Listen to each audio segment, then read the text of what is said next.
आरोग्यम परमम भाग्यम स्वास्थ्यम सर्वार्थ साधनम। निरोगी होना परम भाग्य है और स्वास्थ्य से अन्य सभी कार्य सिद्ध होते हैं। एक निरोगी काया की आवश्यकता और उपयोगिता से हम सब भलीभांति परिचित हैं। लोकप्रिय धारणा के विपरीत स्वास्थ्य का अर्थ केवल शारीरिक रूप से स्वस्थ होना और किसी भी बीमारी से रहित होना नहीं है। स्वस्थ होना कोई अवस्था नहीं है, ये जीवन का एक तरीका है, ये एक प्रक्रिया है। प्रधानमंत्री नरेंद्र मोदी ये जानते थे कि किसी राष्ट्र की उन्नति उसके नागरिकों के स्वास्थ्य पर ही निर्भर करती है। यदि नागरिक स्वस्थ हैं, तो निश्चित रूप से वो देश भी उन्नति के शिखर पर पहुंच सकता है। कहते हैं कि अगर किसी गरीब व्यक्ति के जीवन में कोई बीमारी दस्तक देती है, तो ये उनके ऊपर पहाड़ गिरने के बराबर होता है। प्रधानमंत्री का मानना था कि सबको साथ लेकर ही देश का विकास किया जा सकता है। उन्होंने गरीबों की इन समस्याओं को बखूबी समझते हुए दुनिया का सबसे बड़ा सरकारी स्वास्थ्य कार्यक्रम प्रधानमंत्री जन आरोग्य योजना आयुष्मान भारत की शुरुआत की। आरोग्य की सुविधा मिले इसलिए गंभीर बीमारियों के लिए और बड़ी अस्पतालों में सामान्य मानवी को भी आरोग्य की सुविधा मिले, मुफ्त में मिले, और इसलिए भारत सरकार ने प्रधानमंत्री जन आरोग्य अभियान प्रारंभ करने का तय किया है। चली चली सेहत की हवा, चली चली मुफ्त होगा इलाज, मिलेगी दवा, बीमार न रहेगा अब लाचार, बीमारी का होगा मुफ्त उपचार। झारखंड की राजधानी रांची से इस योजना की शुरुआत करते हुए प्रधानमंत्री नरेंद्र मोदी ने कहा था कि ये विश्व का ऐसा सबसे बड़ा कार्यक्रम है जिसके तहत देश के 50 करोड़ से अधिक लोगों को 5 लाख रुपए तक का स्वास्थ्य बीमा उपलब्ध कराया जा रहा है। देश में अब तक 16.5 करोड़ आयुष्मान कार्ड जारी किए जा चुके हैं और 2 करोड़ 17 लाख से अधिक व्यक्ति उपचार करा चुके हैं। इस योजना के लाभार्थियों में से एक उत्तर प्रदेश के अल्दार अहमद ने बताया कि इस आयुष्मान कार्ड की सहायता से उन्होंने अपनी आंखों का मुफ्त में इलाज कराया। मुझे यहाँ सरकार की तरफ से ये आयुष्मान कार्ड जो मिला है, इससे मुझे इतना लाभ हुआ कि मैंने अपनी आंखों का इलाज इससे फ्री करा लिया और ये मेरे लिए बहुत सहयोग की बात है। मध्य प्रदेश के निवासी अरविंद कुमार ने बताया कि उन्हें इस योजना से काफी मदद मिली है। मेरे पिताजी को पिछले वर्ष अटैक आया। मेरे पिताजी का आयुष्मान कार्ड भी नहीं था। यही हॉस्पिटल की तरफ से मेरे पिताजी का आयुष्मान कार्ड बनाया गया और मेरा भी आयुष्मान कार्ड बनाया गया। पापा जी को लाभ दिया गया, उसमें कोई भी खर्च नहीं लिया गया। जो भी खर्चा आया था एंजियोप्लास्टी एंजियोग्राफी पूरा आयुष्मान के तहत हुआ। पर उसके कुछ समय बाद मेरी भी एक्सीडेंट हुआ तो मेरा फ्रैक्चर हुआ, तो उसका इलाज भी मैंने आयुष्मान के तहत लिया। जम्मू कश्मीर की रहने वाली पूजा शर्मा ने बताया कि उनके प्रसव के समय सारे खर्च इस कार्ड के माध्यम से किए गए। विजयपुर गवर्नमेंट हॉस्पिटल में मेरा जो सर्जरियन से बेटी पैदा हुई है, आज मैं बहुत ही खुश हूँ और सरकार का धन्यवाद करना चाहती हूँ जो हम गरीबों की इतनी मदद कर रहे हैं इस कार्ड के जरिए। और मेरा जहाँ पूरा फ्री इलाज, फ्री दवाइयाँ, फ्री इंजेक्शन सब कुछ फ्री हुआ है, इसके लिए मैं बहुत खुश हूँ। जम्मू कश्मीर के ही यशपाल सिंह ने बताया कि इस योजना के माध्यम से उनकी पत्नी का मुफ्त इलाज किया गया। ये कार्ड, गोल्डन कार्ड जो है, इससे मेरी मिसेज का पूरा इलाज हुआ है। ये जो कार्ड है, ये बहुत अच्छी स्कीम है गवर्नमेंट की, जिन्होंने ये कार्ड बनाया। मेरे परिवार का इलाज भी इसी से हुआ। जो अब आइंदा भी मेरे परिवार का इलाज हम जाएंगे तो ये गोल्डन कार्ड दिखाएंगे तो वो हमें दवाइयाँ और मेरा इलाज फ्री कर देंगे। स्वाधीनता की 74वीं वर्षगांठ के अवसर पर प्रधानमंत्री ने राष्ट्रीय डिजिटल स्वास्थ्य मिशन की घोषणा की थी। इस मिशन के अंतर्गत देश के निवासियों को एक हेल्थ आईडी कार्ड दिया जाएगा जो एक हेल्थ अकाउंट की तरह काम करेगा। इस स्वास्थ्य पहचान पत्र के माध्यम से व्यक्ति की स्वास्थ्य संबंधी सारी जानकारी एक जगह पर मौजूद रहेगी। इस मिशन के अंतर्गत प्रत्येक नागरिक को विशेष स्वास्थ्य पहचान पत्र उपलब्ध कराया जाएगा, जिसमें उसकी बीमारी, उपचार, रिपोर्ट और दवाइयों का ब्यौरा होगा। आज से नेशनल डिजिटल हेल्थ मिशन, उसका भी आरंभ किया जा रहा है।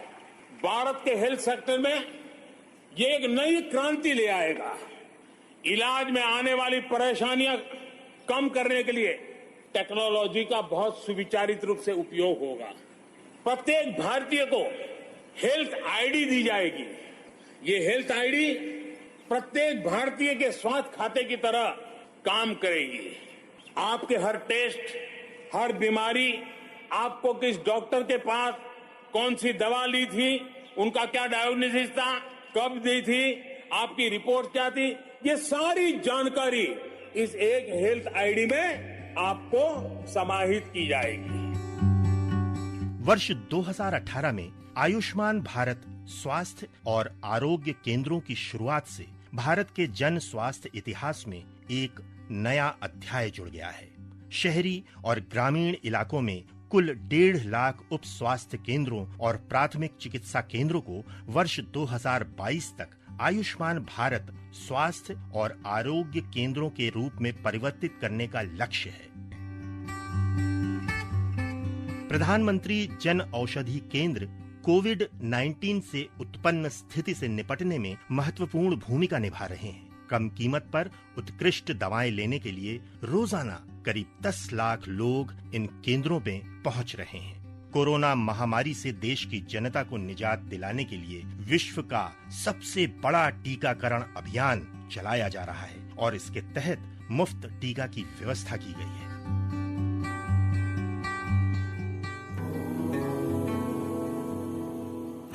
योग और आयुर्वेद भारत की प्राचीन परंपरा का एक अमूल्य उपहार है, जिसकी उत्पत्ति हजारों वर्ष पहले हुई थी। लेकिन समय के साथ जैसे जैसे इसके गुण के बारे में लोगों को पता चला, ये उनके जीवन शैली का हिस्सा बनता चला गया। प्रधानमंत्री नरेंद्र मोदी ने शुरुआत से ही योग को अपनी जीवन शैली का अभिन्न हिस्सा बनाया है। गुजरात के मुख्यमंत्री रहते हुए उन्होंने योग को बढ़ावा देने की मुहिम शुरू की थी। 2013 में श्री मोदी ने अहमदाबाद में लकुलिश योग विश्वविद्यालय का उद्घाटन किया, जो देश का पहला योग विश्वविद्यालय था। उनके शब्दों में विश्व को जोड़ने और उनका भला करने के लिए यदि कोई सबसे सरल रास्ता है तो वो योग है। ज्ञान, कर्म और भक्ति, ये तीनों को संतुलित रूप में, सम्यक रूप में निर्धारित मार्ग पर ले जाने का सामर्थ्य जिसमें है वो योग है। मैं मानता हूं पूरे विश्व में पहुंचने के लिए, वसुधैव कुटुंबकम को सच्चरितार्थ करने के लिए अगर आज सरल में सरल कोई रास्ता है तो वह योग है। प्रधानमंत्री नरेंद्र मोदी की योग को बढ़ावा देने की यात्रा यहीं नहीं रुकी। इस यात्रा को और गति मिली जब वो वर्ष 2014 में देश के प्रधानमंत्री बने। योग और आयुर्वेद जैसी भारतीय पारंपरिक चिकित्सा पद्धति के विकास और उसको बढ़ावा देने के उद्देश्य से दिसंबर 2014 में एक अलग आयुष मंत्रालय का गठन किया गया। उसी वर्ष संयुक्त राष्ट्र महासभा में प्रधानमंत्री नरेंद्र मोदी ने योग के महत्व पर प्रकाश डालते हुए और विश्व समुदाय से अंतर्राष्ट्रीय योग दिवस को अपनाने का आग्रह किया। योग मन व शरीर, विचार व कर्म, संयम व उपलब्धि की एकात्मता का तथा मानव व प्रकृति के बीच सामंजस्य का मूर्त रूप है। यह स्वास्थ्य व कल्याण का समग्र दृष्टिकोण है। आइए हम एक अंतर्राष्ट्रीय योग दिवस को आरंभ करने की दिशा में कार्य करें।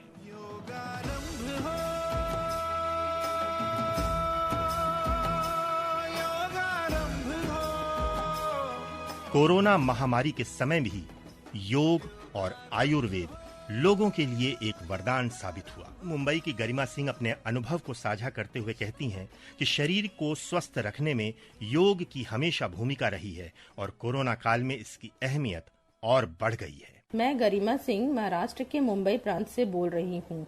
कोरोना संक्रमण कई तरह से लोगों को मानसिक आघात पहुंचा रहा है, जिसमें कई तरह के योग कारगर समझे जाते हैं। योग का अभ्यास करने से शरीर की रोग प्रतिरोधक क्षमता मजबूत होती है, तनाव कम होता है, साथ ही डिप्रेशन से लड़ने में मदद मिलती है।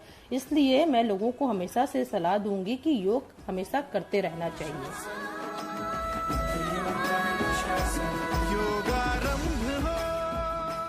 सासाराम बिहार के निवासी रंजीत कुमार सिंह ने कहा कि नियमित योगाभ्यास और आयुष मंत्रालय द्वारा बताए गए काढ़े के सेवन से पूरे परिवार सहित वे कोरोना काल में भी चिंता मुक्त स्वस्थ जीवन व्यतीत कर रहे हैं। मैं रंजीत कुमार सासाराम बिहार का रहने वाला हूँ। कोरोना की वजह से जो लोगों के बीच में डर और भय पैदा हो गया, जो योगाभ्यास और प्राणायाम के द्वारा उनके मन में बहुत ही एक हौसला बंधा, उसे लड़ने की क्षमता उनमें आई। उस दौरान मैंने और मेरे परिवार ने हमेशा योगाभ्यास किया, प्राणायाम किया और काढ़ा का सेवन किया, जिससे हम लोग कोरोना से बचे रहे। और जिनको जिनको कोरोना हुआ था, जिनके भी रिश्तेदार थे, उनको सबको मैंने बोला कि योगाभ्यास कीजिए। योगा कीजिएगा तो आपके दिमाग में निगेटिव चीज़ें नहीं आएंगी। उन लोगों ने किया, इससे बहुत उनको राहत मिली। हाल में ही सरकार ने 5 मिनट के योग प्रशिक्षण से संबंधित योगा ब्रेक ऐप का शुभारंभ किया, जो कामकाजी लोगों को तनाव से मुक्त रखने में मददगार साबित होगा। आयुष मंत्री सर्वानंद सोनोवाल का मानना है कि योग का प्रसार आज पूरे विश्व में हो रहा है। Due to sustained effort of Government of India, UNO has declared June 21st as the International Day of Yoga in 2014. And in 2014, UNESCO inscribed yoga on the representative list of intangible cultural heritage of humanity. This is portraying yoga as a symbol of rich cultural heritage of India across the world.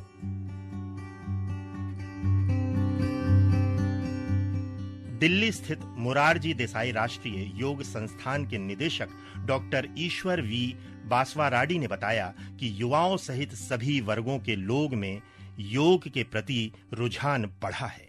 योग के प्रति लोगों को एक रुचि और उनका उपयोगिता जानने लगे हैं, और विशेष तौर पर कोविड के संदर्भ में हमारा even BSc, MSc, diploma, wellness सारे स्टूडेंट्स ऑनलाइन में क्लास लेकर लोगों को शिक्षा भी दी है, अपना लाइवलीहुड भी किया है, लोगों को मदद किया।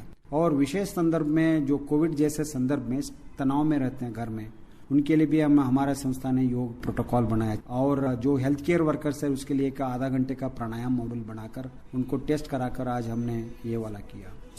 अभी वर्किंग ग्रुप के लिए किया है। अब वो पोस्ट कोविड कॉम्प्लिकेशंस के लिए भी हमने कुछ रिसर्च करके योगा मॉड्यूल ला रहे हैं।